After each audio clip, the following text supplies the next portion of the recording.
G'day fellow motovloggers, Bandit Nev on Ruby the Suzuki Bandit. I've been tagged by Vlognet over there in New Zealand, which is a fairly new person to my my channel. So some of the questions I've answered before, but I will do so with these 10 questions for the people that, well, haven't been on my channel as long as some. Okay, first question. When did you start riding? Well, I started riding in 1971. Now, I haven't ridden all of those years from up until now. It has been on and off. Had some breaks, some long breaks for circumstances, whatever, probably more money issues than anything. Couldn't afford it. So yeah, 1971, so it's been a long time, on and off.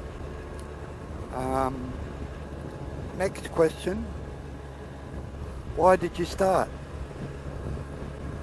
Well, a couple of reasons. It was cheaper to have a bike than a car, of course, back in the day. And secondly, I had a little bit of inspiration from a chap that, well, we're still friends and I still see him. I actually saw him last weekend. And he used to ride past where I used to work, and I sort of got inspired by him. He reminded me a bit like John Wayne in the saddle. His name was a Grot. So yeah, a couple of reasons. It was a bit cheaper, and there was a chap that sort of inspired me. I said, I want to be like that. So that's that question.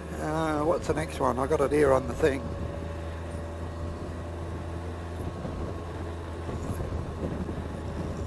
I can't actually read it. What was your favourite motorcycle, and how? I can't really read that, so I'll continue in a sec when I've read it. Next question, question number 3. Which was your first motorcycle? How many have you ridden over the years? Well, my first motorcycle was a Honda 90cc ag bike. That's an agricultural bike, so it's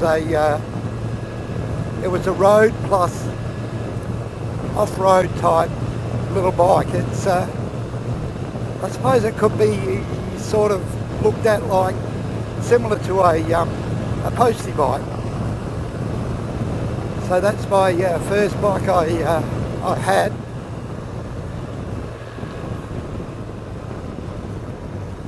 Okay, next part of the question 3 is how many motorbikes have you ridden?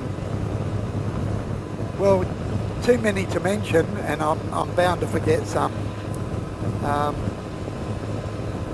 have ridden a Yamaha 1300, which was at the shop, so that's probably the biggest bike I've ridden in CCs. My bike's a 1200, of course. I've ridden anything from 90cc up till well, the 1300, and a lot of CCs in between, including 125, 250, 350, 354, 500, 750, 850, an old 850 Suzuki that a friend used to have. That was quite a nice bike. 900 triple, 94 I think it was, Triumph triple, that was a very nice bike, and so on, but too many to mention, but I tried. What's my dream bike? That's a really tough question, because I suppose I would like a new Suzuki 1250 Bandit with the fuel injected, maybe the full fairing one, I don't know, not sure, but yeah, that'd be one. But there is another dream bike I've always wanted, and I have actually ridden one, and that is a Z900 Kawasaki 4-cylinder. I only ever ridden one once, but I always wanted one, but never got around to getting one. And way out of the budget now, because they're around about 18 to 20 grand restored. So we'll pull up down here and have a look at the next question, because it's hard to read on the run. Okay, what do we got here? Question number 5. Off-road or street? Well, I've had one off-road bike, and I wasn't that good at it. So from then on I've stuck to street bikes, and I tend to stay away from twins because I had a bad experience with a twin in the respect of vibration.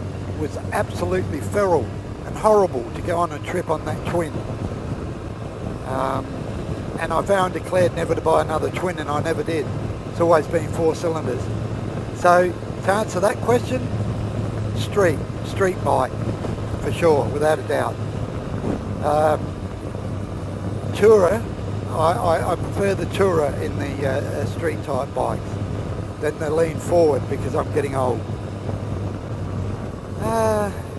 So let's stop just up here and have a look to see what the next question is. I got it on a bit of paper here, you can probably see it, but okay, it's sort of up in the wind at the moment, so I have to be a bit careful. Alright, what do we got? Have you ever fallen or had an accident? Yes, I would suggest that everyone who's ridden a bike has had some sort of an accident or fallen a couple of times. Went round, did a U-turn one day, and there was grit on the road, and the front wheel went from under me, and I went down and scummed my hand and all that sort of thing. Also, this is when I lived in a place called Renmark. I was going up the main street. I was very very raw to motorcycle riding, and someone was pulling out of a car park on an angle park, and I promptly put on my back brake, not using my front brake, and just kept going, skidding into the back of the car. And well, luckily the bike just went at my feet, and I just stood there, and I was quite lucky. The only thing that was injured was my pride, and my family jewels were hurting a bit, so I got them squashed a bit. Other than that, probably my little finger got hurt a little bit. Apart from that, I was alright. I went on a trip once, and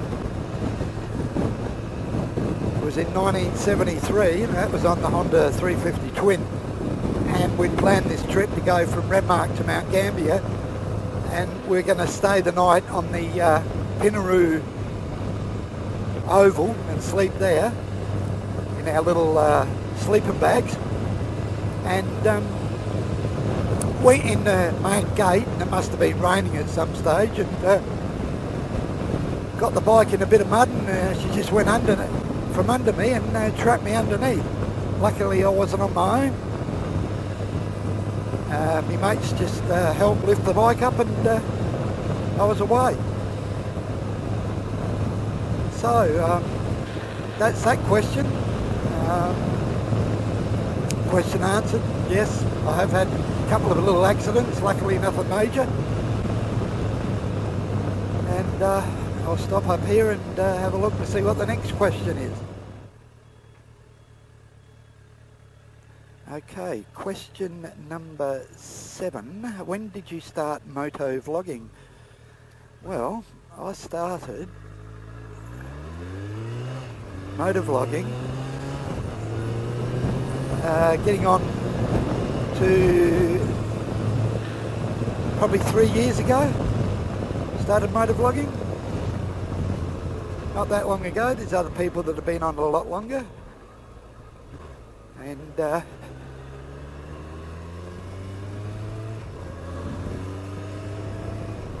yeah, so I absolutely love anything to do with video, and learned how to video edit. I'm not real great at it, but I had to learn. And everything photography I'm very, very interested in. I love my photography, my videoing, that sort of thing.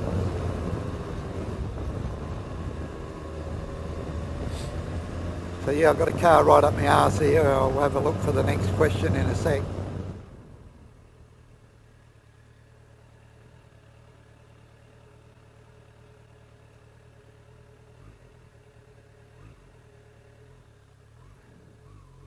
Right, next question is how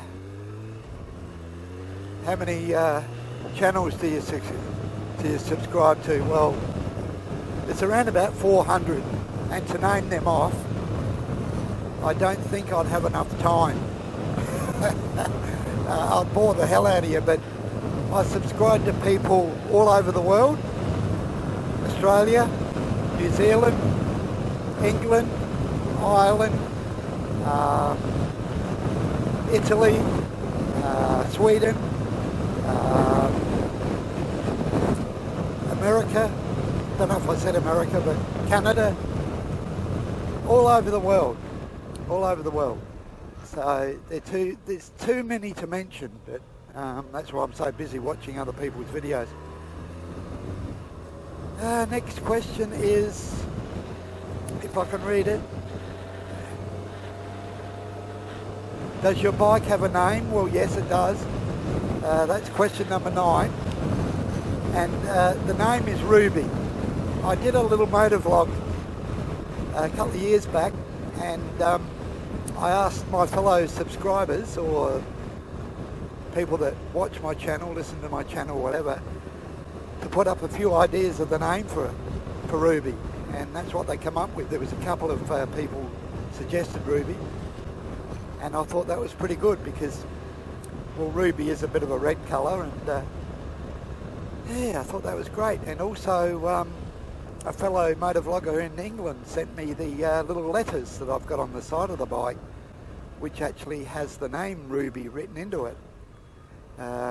So there's some, well, what do you call them? Plastic